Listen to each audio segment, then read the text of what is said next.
जय श्री राम। जय श्री राम। जय श्री राम मैम, स्वागत है आप दोनों। मैम, आज हम थोड़ा सा स्कूल के बारे में जानना चाहेंगे। बिल्कुल मैम, डेफिनेटली पूछिए आप क्या जानना चाहते हैं। मैम, सबसे पहले तो मैं ये जानना चाहती हूँ एजुकेशन की फील्ड में कब से हैं? Ma'am, in 2005 I did my B Ed. तो कुछ मतलब कहते हैं ना कि गॉड ने पहले से डिसाइड कर रखा है, उससे पहले मेरा बीएड का कोई प्लान नहीं था। फिर बस बहुत सारी चीज़ें की, फिर नहीं कि बीएड कर लेते हैं, क्योंकि मैं एमएससी कर रही थी मैथ से, लेकिन फिर बीएड की तरफ मेरा हो गया। उसके बाद जब मैंने चीज़ों को समझा कि एजुकेशन की, मुझे लगता है जो रियल एजुकेशन के उसके देश में बहुत कमी है। उसके बाद कंटिन्यूसली फिर मैंने और किसी चीज़ की तरफ ध्यान नहीं दिया, फिर बस एक ही फोकस रहा, चाहे इवन ट्यूशन्स हो या स्कूल हो, कि बच्चों को सही शिक्षा ज़रूर मिलनी चाहिए। डिग्रीज तो बहुत हैं, और मैंने जब then I was doing B Ed तो मैंने ये भी देखा कि हम बैठे सेम जगह पे हैं, लेकिन ऐसे भी बच्चे थे, they can't right a single sentence in English and they can't spell proper communication, और प्रोनाउंसिएशन भी बहुत वीक हुआ करता था। तो इसमें वीक पॉइंट किसका है? इसमें वीक पॉइंट टीचर्स का है, ऑब्वियस स्कूल्स का है, कि बच्चे को डिग्री मिल गई और उन्हें प्रोनाउंसिएशन भी करेक्ट नहीं है। तो मुझे लगा इस चीज़ की तरफ फोकस हमारा ज़्यादा होना चाहिए, और वो बिगिनिंग से होता है। तो एजुकेशन सिस्टम में बहुत कुछ है जो हमें करना चाहिए। तो फिर बस कंटिन्यूसली मैं उसमें चलती रही, जहाँ जहाँ मुझे मौका मिला, जहाँ मैं कर सकती थी उतना मैं फिर, और स्टिल वर्किंग कर रही हूँ जितना मुझसे हो पा रहा है। प्रोनाउंसिएशन की तरफ मुझे लगता है कि ज़्यादा, और सही शिक्षा, कुछ चीज़ें हैं जो बच्चों को बचपन से दी जानी चाहिए। तो बस वही मोटिव लेके चलिए। मैम, आपके स्कूल में मैंने एक बहुत अच्छी चीज़ देखी है कि बच्चे जय श्री राम बोलते हैं, क्योंकि मैं मोस्टली स्कूल में देखा है कि गुड मॉर्निंग ही बोला जाता है। तो ऐसा क्यों आपके स्कूल में आप जय श्री राम क्यों बोलते हैं? मैम, मतलब जय श्री राम या जय श्री कृष्णा, राधे कृष्णा, उसका मेन मोटिव ये था कि मैंने देखा कि बच्चों के अंदर ना इरिटेशन बहुत है, किसी की बात नहीं सुनते। और आप लोगों ने भी शायद नोटिस किया होगा कि इतने बड़े बड़े सीईओ, इतने बड़े बड़े कंपनीज के ओनर सुसाइड कर रहे हैं। उसका रीज़न क्या, कि हम पहले भागते जाते हैं, एजुकेशन हम कर रहे हैं, एक रेस की तरफ भागते जा रहे हैं, फिर हम पैसा कमाने में, ठीक है, बच्चों के पीछे, और लास्ट में हमें समझ में आता है कि इन सब चीज़ों से तो बेस्ट ईश्वर का ध्यान था। तो फिर जब सब चीज़ आपने अचीव कर लिया, जो किसी के लिए भी अचीव करना बहुत डिफिकल्ट है, तो फिर मुझे, मतलब ये चीज़ें तो खैर मेरे अंदर थी, फिर मुझे किसी ने सजेस्ट किया कि आप बच्चों में यही करो, बच्चों को ही बिगनिंग से बुलवाना स्टार्ट करो, क्योंकि, और बुलवाना बड़ा डिफिकल्ट इसलिए क्योंकि भारत में सेकुलरिज्म है। तो हमने ये कि भाई आप किसी भी धर्म के हो, आप अपने धर्म की चीज़ें बोलिए। तो ईश्वर का नाम, मतलब गुड मॉर्निंग ठीक है, वो तो हो गई, लेकिन अगर साथ साथ ईश्वर का नाम ले रहे हो तो बच्चों में एक इरिटेशन कम होती है, और उससे मुझे नहीं लगता, चाहे भारत में कितना भी सेकुलरिज्म हो, तो हम अपने भगवान को, अपने ईश्वर को, ईश्वर just like father and mother, उनको याद करने से किसी को प्रॉब्लम नहीं होगी। तो एक कनेक्टिविटी जो है बच्चों में भगवान के प्रति, वो अगर बचपन से बन जाए तो वो किसी भी फील्ड में जाए, वो इस तरह का स्टेप कभी नहीं लेंगे, कि उनको एक फेथ होना चाहिए बच्चे को। अब बच्चे को कॉलेज तक चलेगा, उसको पता ही नहीं है ईश्वर भी है, फिर वो यही कहता है ईश्वर कुछ नहीं है, जबकि सब कुछ है। साइंस ने भी किया, और वो कॉलेज में जाके जब वो सक्सेसफुल हो जाता है, फिर वो ये कहता है कि नहीं ईश्वर है। उससे पहले उसको ये सिखाया जाता है ईश्वर कुछ नहीं, आपकी मेहनत सब कुछ है। तो ये जो गलत चीज़ें, अवधारणाएं बनी हुई है, ये दूर होनी चाहिए, और वो मुझे लगता है कि from beginning we can start this. Ma'am, आपके स्कूल का नाम ऋषिवन है, तो आपने ये नाम आपके ध्यान में कैसे आया और इसका क्या मीनिंग है ऋषिवन?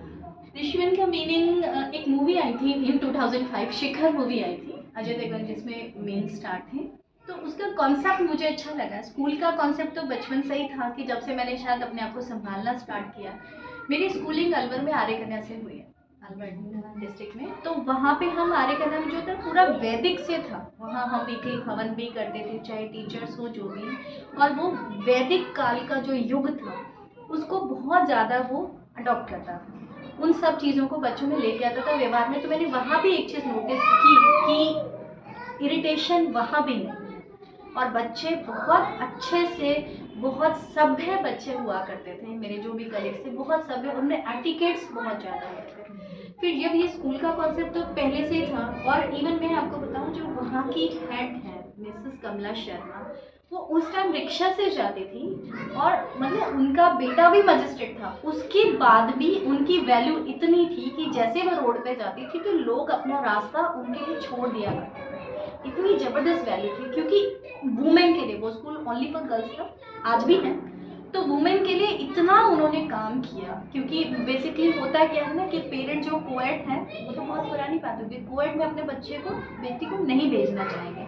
तो उनके कॉलेजेस भी हैं, उनके बीएड कॉलेजेस भी हैं। तो इतना उनमें का, तो वो मेरे दिमाग में एक थी कि कहीं अपनी पहचान एजुकेशन में हो, कि हम बिना एजुकेशन के जो स्त्री है वो स्टैंड नहीं हो, उसके लिए एजुकेशन बहुत ज़्यादा ज़रूरी है।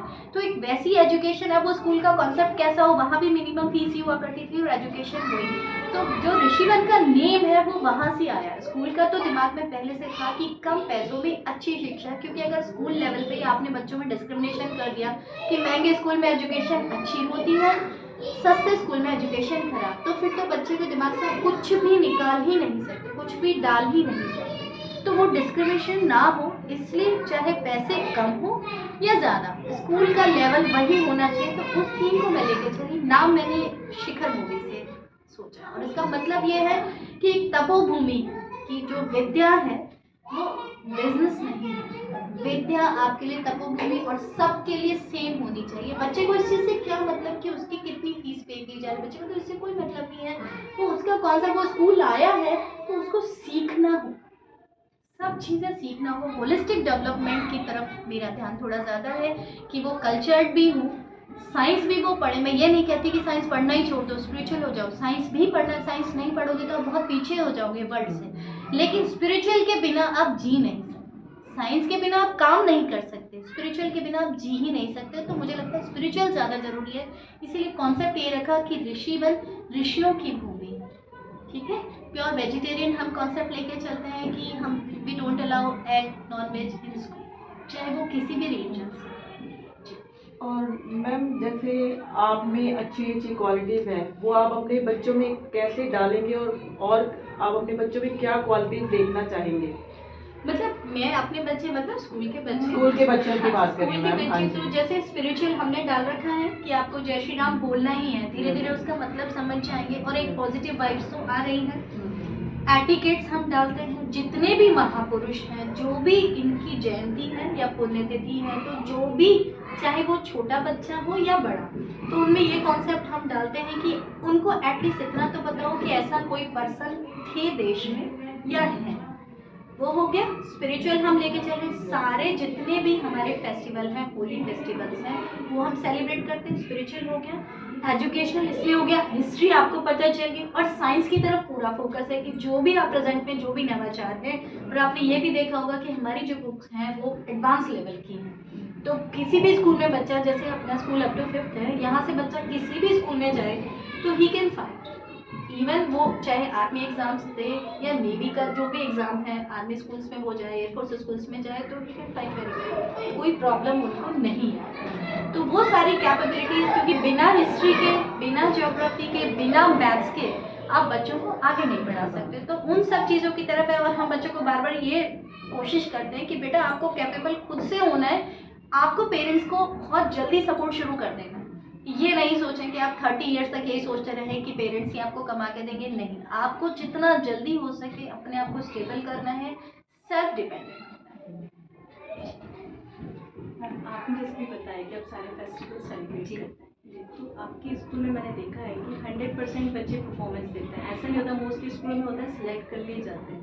तो वो सब चीज़ें आपको कैसे मैनेज करते हैं? वो मैनेज तो, पहली चीज़ तो आप लोगों का पूरा सपोर्ट है ही मेरे पास, आप सब हैं। दूसरी चीज़, आप बच्चों में खुद से डिस्क्रिमिनेशन डाल रहे। मान लीजिए कोई फेस्टिवल है तो क्या सिर्फ 2 बच्चों का है, वो सबके लिए है। मान लीजिए आपने होली पे परफॉर्म करना है, 15 अगस्त पे करना है, तो 2 बच्चों के लिए क्यों, सबके लिए होना चाहिए ना। हमारे लिए तो एक एक बच्चा इंपॉर्टेंट है। तो जब सबको एफर्ट्स, अब उसमें से समटाइम्स आप लोगों ने भी नोटिस किया होगा कि जिस बच्चे की हम इमेजिन नहीं कर पाते और वो बच्चा सबसे बेस्ट परफॉर्म कर जाता है, तो जब हम मौका ही नहीं देंगे कैसे बच्चा आगे बढ़े।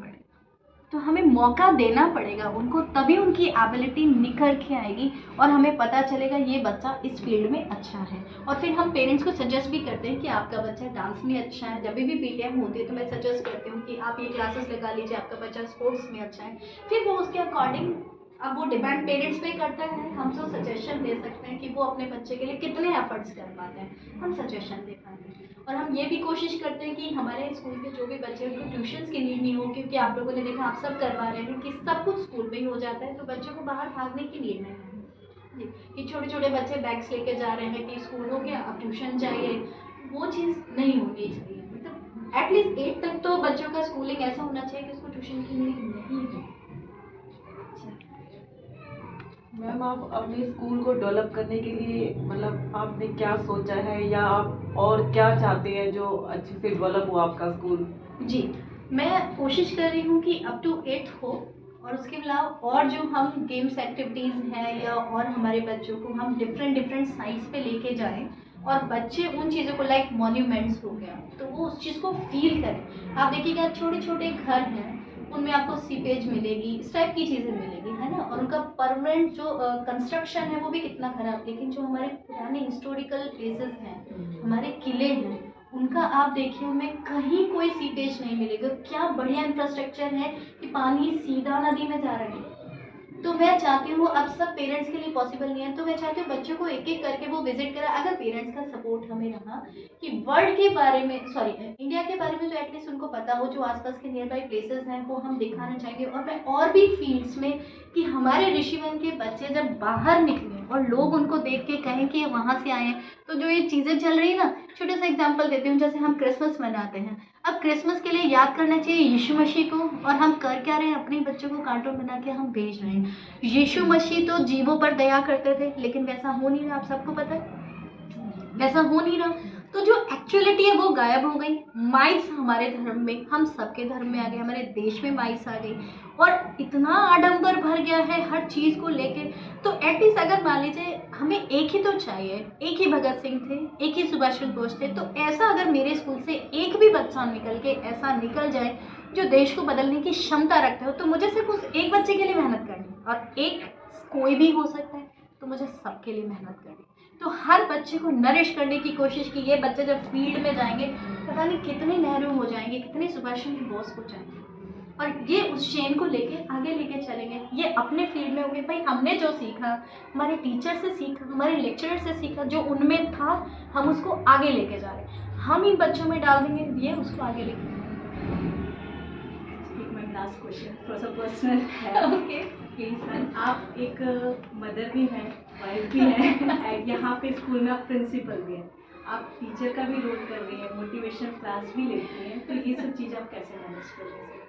एक तो स्पिरिचुअल बहुत हूँ, दूसरी चीज़ शांत रहती हूँ, टेंशन नहीं लेती। मतलब टेंशन लेती हूँ लेकिन उस लेवल की नहीं कि अपने आप को ही भूल जाऊँ, वो नहीं, काम करती रहती हूँ शांति से। पता तो है जो भी कुछ होना है, everything is planned by the God. और जहाँ जिस फील्ड में मेरी ज़रूरत होती है, ये नहीं सोचती कि ये मेरे लेवल का काम है या नहीं है। मुझे ये लगता है कि जो ये काम है सामने, इसको अगर मैं ठीक कर सकती हूँ तो पहले मैं ठीक करूँ। ये दिमाग में कभी नहीं आता कि ये टीचर का काम है, ये मेड का है, ये नहीं। क्योंकि मतलब एक प्राउड वाली चीज़ नहीं है, एक घमंड जिसको कहते हैं वो चीज़ नहीं है। जब जिस लेवल पे जो काम दिखता है कि ये मुझसे हो जाएगा, तो मुझे लगता है वो करना चाहिए। और मोटिवेशनल क्लास का भी मोटिव यही है कि जो मैंने सीखा, अगर मैं आगे वाली जनरेशन में दे ही नहीं पा रही, उस नॉलेज का यूज़ क्या है, तो उस नॉलेज को आगे बढ़ाना चाहिए। आज जब मैं देखती हूँ बच्चे मोबाइल में इतने एडिक्ट हैं, मेरा एक पर्टिकुलर रूटीन है कि हाँ मुझे जिस दिन 4 बजे उठना है 4 बजे, 5 वो बचपन से ही रहा। चाहे कितनी भी ठंड हो, चाहे कुछ भी हो, इवन विंटर में कितनी भी ठंड थी, मुझे 6 बजे ट्यूशन पहुँचना है तो मैं पहुँच जाती थी बाईसाइकिल। ये रूटीन आज भी है, चाहे ठंड हो, गर्मी हो, बारिश हो, जो अपना रूटीन है वो मुझे फॉलो ही करना है, चाहे इवन संडे हो। तो ये जो कंटिन्यूटी, ये जो डिसिप्लिन है, वो आज के बच्चों में देखने में नहीं मिलती। और वो डिसिप्लिन जब नहीं हो, इंसान, लोग कहते हैं इंसान पैसे से आगे बढ़ता है, नहीं, इंसान किसी भी चीज़ से आगे नहीं बढ़ता, इंसान सिर्फ और सिर्फ डिसिप्लिन से आगे बढ़ता है। डिसिप्लिन और मोटिवेशन, मुझे कुछ लोगों की मोटिवेशन हमेशा मेरे साथ है, और मैं चाहती हूँ ये मोटिवेशन इन बच्चों के साथ, आप लोगों के साथ हमेशा रहे।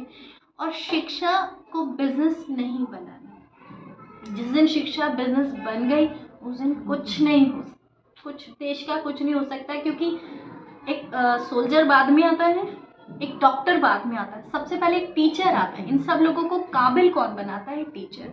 और अगर टीचर अपने प्रोफेशन से भटक गया, टीचर मनी माइंडेड हो गया, पैसा तो चाहिए क्योंकि घर तो पैसे से ही चलता है, लेकिन मनी माइंडेड का मतलब जो आप ले रहे हो उसके अकॉर्डिंग आप दे नहीं रहे हो, आप जो ले रहे हो उससे डबल करके दो, है ना, उसमें कुछ नहीं बिगड़ रहा है ना। आपने जितना लेना है वो तो लोगे ही आप, लेकिन अगर आप उससे डबल दे रहे हो, देने की इच्छा रख रहे हो, ईश्वर करे कभी भी ये हाथ ना हो, हमेशा यही रहे और देने वाला रहे।